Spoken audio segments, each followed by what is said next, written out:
Hello guys and gals, me Mudahar, and today I've got a bit of a sad little gaming video to talk about. Now, one of my favorite channels on the internet, Accursed Farms, Ross, the fellow behind something known as Stop Killing Games, an initiative that's simple. Stop killing video games. You know, you and I love playing video games. You know, we probably play video games released literally today, okay? There's a game called Death Stranding 2 I'm pretty excited for. It's coming out in a couple days. You know, boom, excited. But I also play a lot of old stuff. I was playing Silent Hill 3 in a couple of videos ago, okay? Like on a PS2 emulator. I play old stuff, new stuff all the time.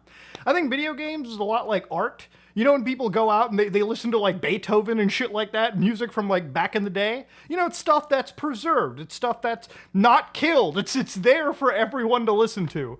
You probably watch a lot of old movies in black and white, and thank God you can, because things are preserved. And when it comes to video games, well, the battle isn't exactly as easy. Now, Ross created a campaign known as Stop Killing Games, and unfortunately, today, it may be the end of Stop Killing Games.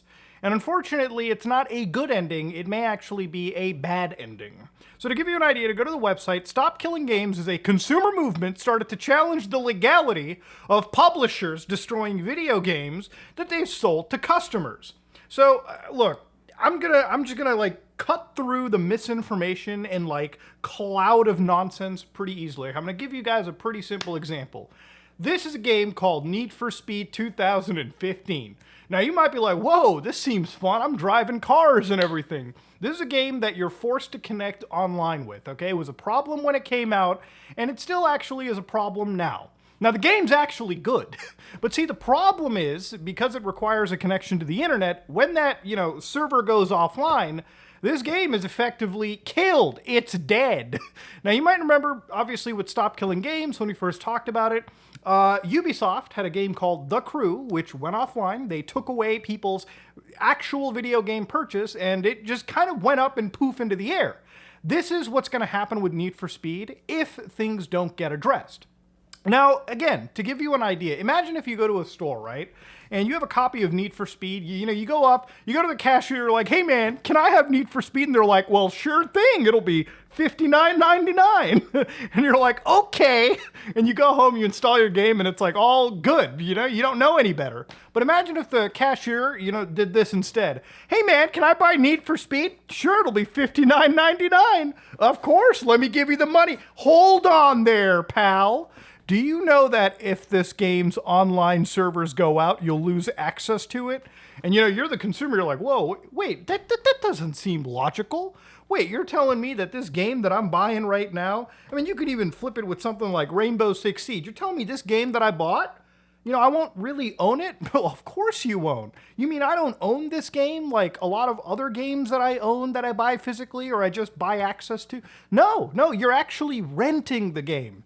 I feel like if instead of the words purchase at a store, we had the words rental, that would probably change a lot of minds going forward, right? Now, obviously, according to Stop Killing Games, an increasing number of video games are sold effectively as goods, with no stated expiration date, but designed to be completely unplayable as soon as support from the publisher ends.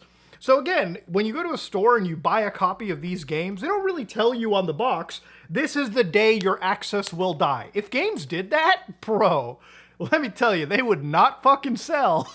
And second of all, it would be at least a clear, indicator to the person buying that, yeah, I might as well spend my $60 somewhere else. I'm not a total dribbling idiot. Come on now. And that's basically the idea that this wants to do. Now, I've talked about this, and unfortunately, you're looking at 455,000 signatures. Now, the really scary part about this is Stop Killing Games has went through pretty much every single bit of uphill battling you could imagine. And the thing is, there are only two real dates, according to Ross, that really matter. For instance, July 14th and July 31st is when we have to get the final signatures for the UK government petition and the European Citizens Initiative. Now, this is the problem for me, particularly, because I'm a Canadian, okay? Most of my audience are fucking Americans. There's a lot of people that watch me that are from the EU, but I don't think I can drum up enough signatures to get the 100,000. We're at 16,500 right now. Now, unfortunately, if you go to the actual like signature, if I go over here, only British citizens and UK citizens can sign this, right? So I'm neither one of them, so I can't really do this. And the ECI, well, similar things here. For instance, if you pick your country of nationality, at least from a Canuck, I can't find Canada anywhere here. Trust me, if I was a European man, I would pick a European applicable country and just fucking go for it. But unfortunately, you can't. Now, in this situation, you need at least over 550,000 signatures, or just 500 plus thousand signatures to get, okay? It's fucked how, like, hard and uphill this entire battle has gone. But obviously, you know, it's still a battle that I and Ross and I think hundreds of thousands of gamers clearly fucking believe in. Now, the reason why this initiative is so important is if you can make change happen in Europe, well, you can probably make change happen all over the world. It's one of the biggest markets out there.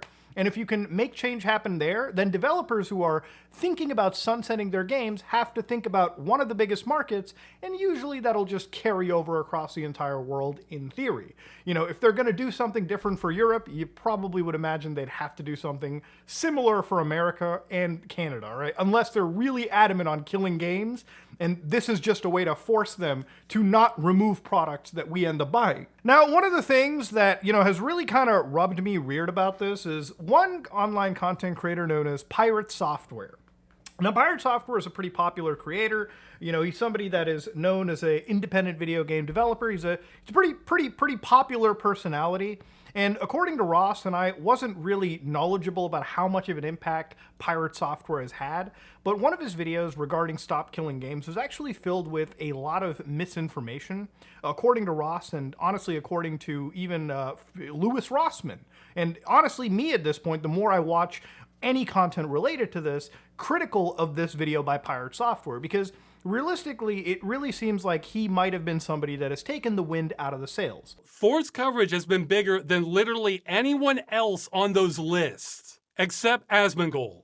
And the only video Asmongold had on this bigger than Thor's was about Thor's video. So for all practical purposes, Thor here has been the #1 voice on the campaign, and he's been lying about what it is. But if I did a response video, which is not something I wanted to do anyway, then it might look like drama farming, which could understandably turn off a lot of people from the campaign, because it's not about that at all. And it shouldn't be about any form of like petty online beef or disagreement. Realistically, Stop Killing Games is just a really good initiative, okay? It's an initiative that at least gets developers, or not developers, but publishers to think about the games that they make going forward, right?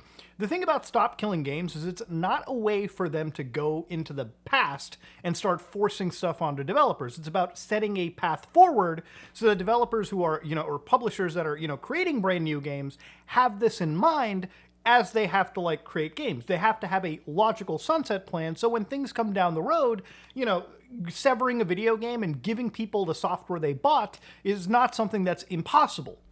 Now, one of the things that I personally kind of like looked at when Thor released his videos back then was the idea of vague laws, right? But honestly, watching a further piece by Louis Rossman, I realized why vagueness in this situation is actually not a bad thing. For instance, if we go to the ECI's page, one of the objectives you'll see over here is that the initiative does not seek to acquire ownership of said games, associated intellectual rights, or monetization rights. So in no way are we trying to like, you know, get through the copyright wagon and trying to make games or any of this proprietary software that is developed in any way public information, right? Or just letting, you know, or forcing companies rather to give up their intellectual properties or their proprietary systems rather. Neither does it expect the publisher to provide resources for the said video game once they discontinue it, while leaving it in a reasonable, functional playable state. So reasonably is the strong word. And when you look at it from the actual perspective of common sense, yeah, the idea is a reasonable functional state. Like imagine if, you know, all of a sudden Halo Infinite was supposed to be like at its end of life, right? Halo Infinite is a live service game to an extent. Now imagine at the end of its life, you know, who's the company behind it? 343 Interactive or Microsoft. If at the end of its life, they were like, all right, we're not going to service the multiplayer, we're not going to do whatever, but we'll we'll cut the tether to the actual internet services and allow you to like maybe play a LAN match, do something split screen, play the single player, do some Forge stuff. We're not going to give you access to obviously matchmaking servers because they're not there anymore.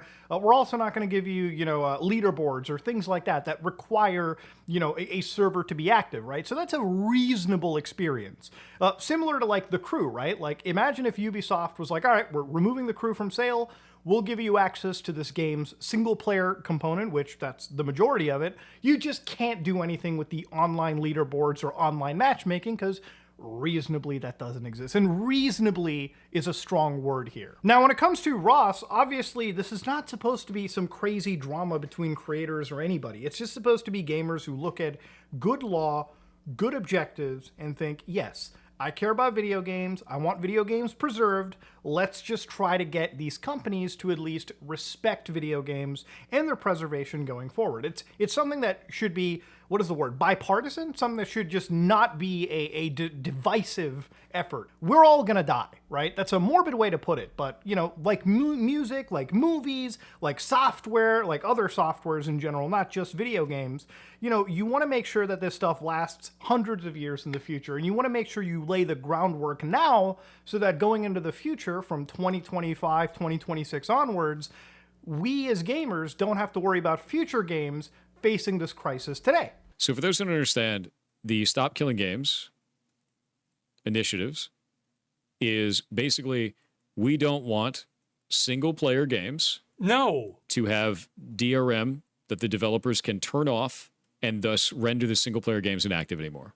This is what they want to change. They need to be specific that they're talking about single-player games that do not need a server to support them. No. And as much as they want it to be about specifically games where it is a single-player game that has always online functionality, it would impact every live service game that exists.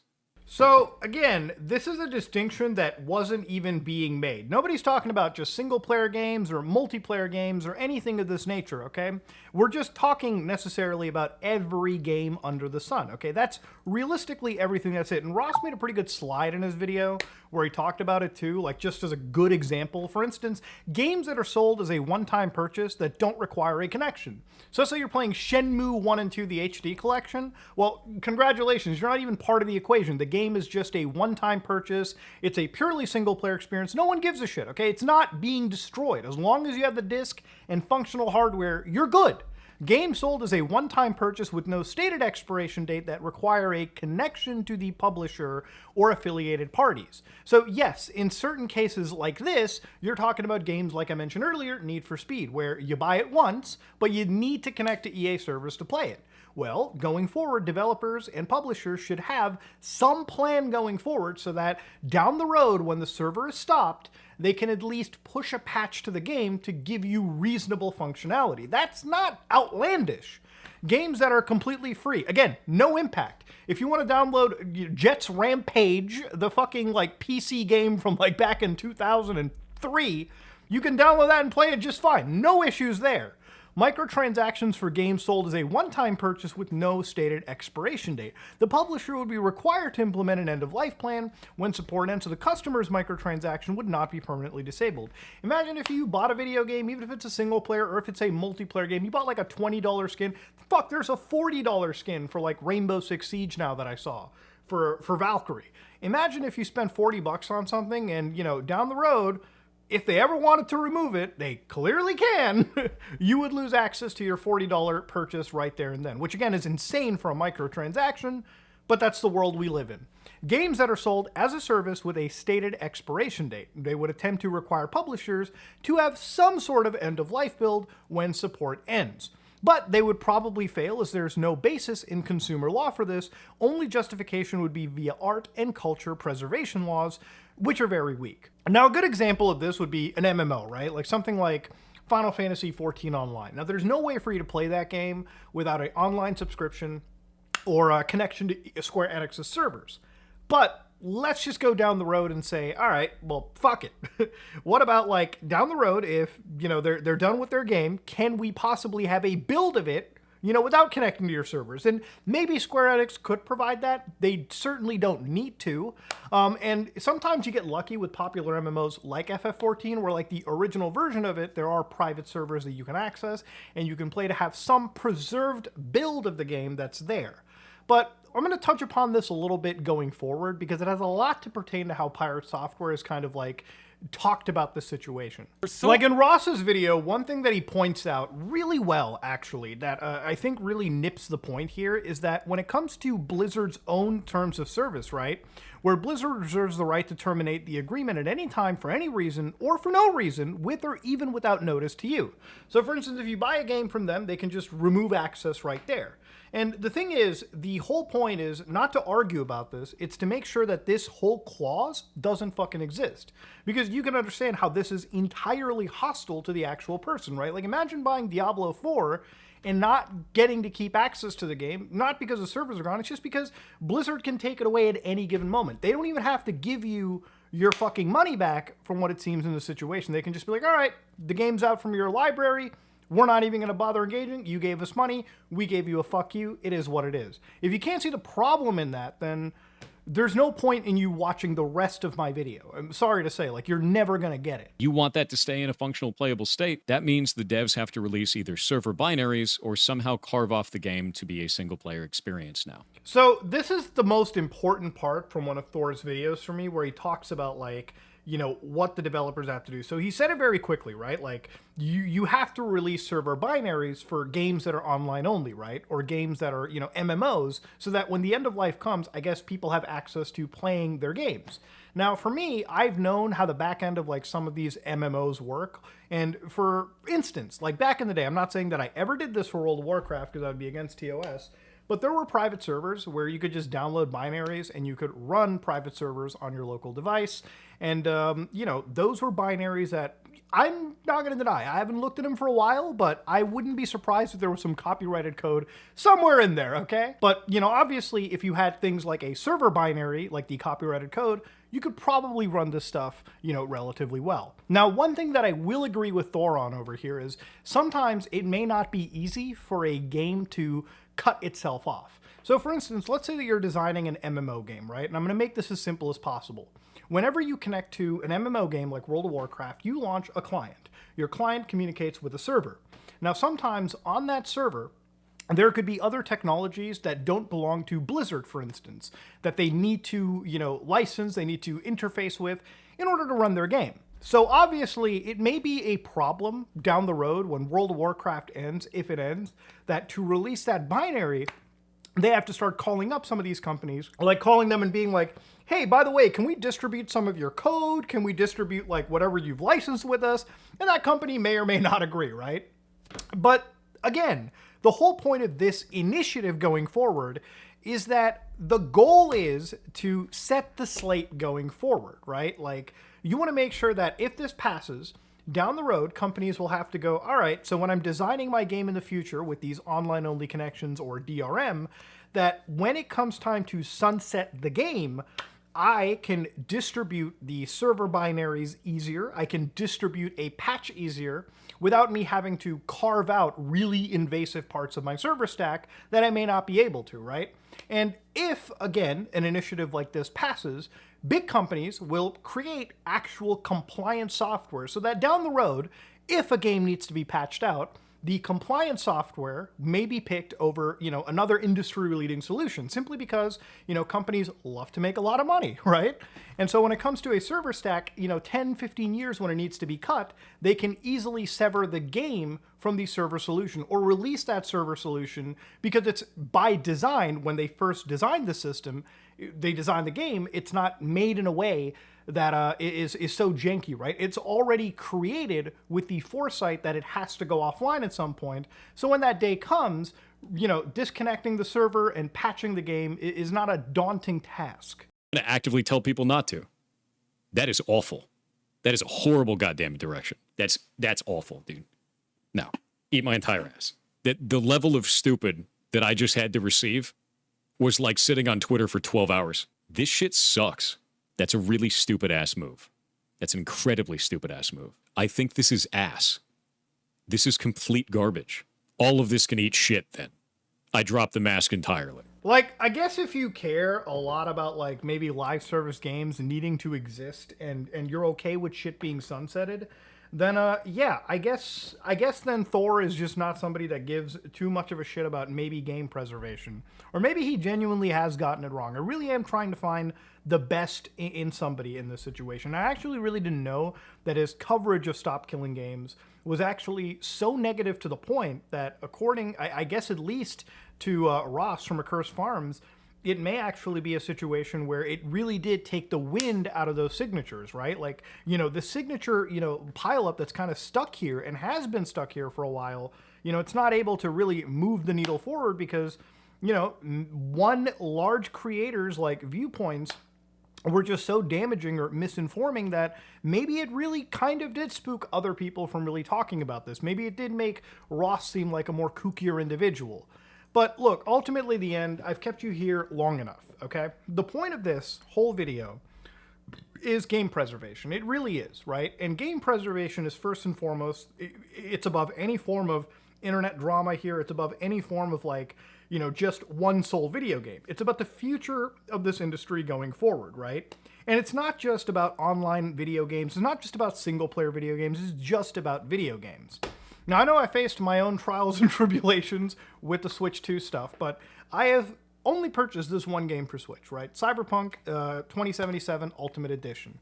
Now, there's a lot of game key cards for the Switch that I don't obviously endorse or support, and I'm sure there's a lot of you that probably don't do it as well either. But I'm going to give you a good, like, comparison over here, something that I think would be kind of applicable.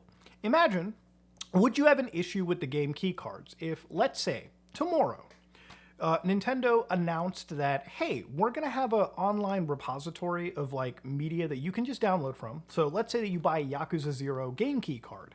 Now, if you have the physical copy of that game, you can download the patch information or the download, like, whatever we would send to your Switch on your actual system. You can just copy that to an SD card, copy that to your Switch, whatever, and then you can put in your game key card. So you don't even need Nintendo servers to download the game key card from. So in the event that Nintendo servers go down, which they can still get access to your physical game and you can download the materials off of a third-party site. Maybe it'll be shared around, maybe it'll be preserved, but there is ways for you to use something that doesn't completely keep it, tethered to a server solution. And I want to ask you that honest question, like, would you have an issue with, like, game key cards then? Would you have an issue with, like, physical media that isn't complete then if the actual publishers provided you a way to download and update information and provide you concise, clear, and easy steps to install it to whatever console or system of your choice? If that was provided, would we as gamers have an issue? I don't think we would. I think in a lot of cases it would be more annoying, but it would also ensure that the stuff that you buy isn't a complete dud out of the actual, out of the store. But yeah, Stop Killing Games, look, I've kept you here long enough. I can yap about this pretty much all day, every day. But the thing is, it's not looking good. You know, it's a bit of an uphill battle. And there's a lot of creators that I think have talked really well about this. I know Josh Strife Hayes has talked well about this. I know that Louis Rossman talked really well. I know that Ross obviously has led this initiative going forward, and he's put a lot of his blood, sweat, and tears into it. So even if this initiative fails, which it can, you know, I don't want Ross to go away feeling like, I didn't do enough. You did more than enough. You did way more than you had to. But I don't know if it's just gamer apathy. I don't know what it is. But hopefully this video was long. You maybe learned something. You maybe got, you know, your center right on this topic. Maybe you figured out, you know, maybe we cut through some of the misinformation. Maybe we told you exactly what this stuff is all about. But the thing is, if this gets signed, this is the last Hail Mary. If these petitions get signed, specifically the ECI and the UK initiative, this might trigger an actual dialogue, a discussion for the stuff going forward. And if it comes into the positive side for gamers, it's a net benefit for the whole industry. Look, it's simple. Stop killing video games. Simple as that. There's a lot of video games that I've grown up with, I've loved, and will continue to love. But going into the future, I know that I'm getting older. I know that at some point I probably won't be able to play games anymore. At some point I'm going to be 6 feet in the fucking ground. and it's going to be a whole new generation of gamers. I mean, shit, to think about it, there's still people alive to this day that have been here since the Magnavox Odyssey days. So gaming is not necessarily video games itself is not like such an old industry to get into. In fact, it's been around very, very recently. And the thing is, if these laws are set now, it makes sure going forward in the next 100, 200, 300 years, however long our nations are around or human beings are around for the foreseeable future, at least our games can be preserved. And that's the most important part, right? I grew up playing a lot of games that I still play to this day, and I'm sure some of you guys that are in your 20s, maybe you're like 14, 15, and you're playing a game you really like right now, and down the road you want to experience it again when you're my age. Supporting initiatives like this is what's going to ensure that your games won't be dead going forward. But that said, if you like what you saw, please like, comment, and subscribe. Dislike it if you dislike it. I am out.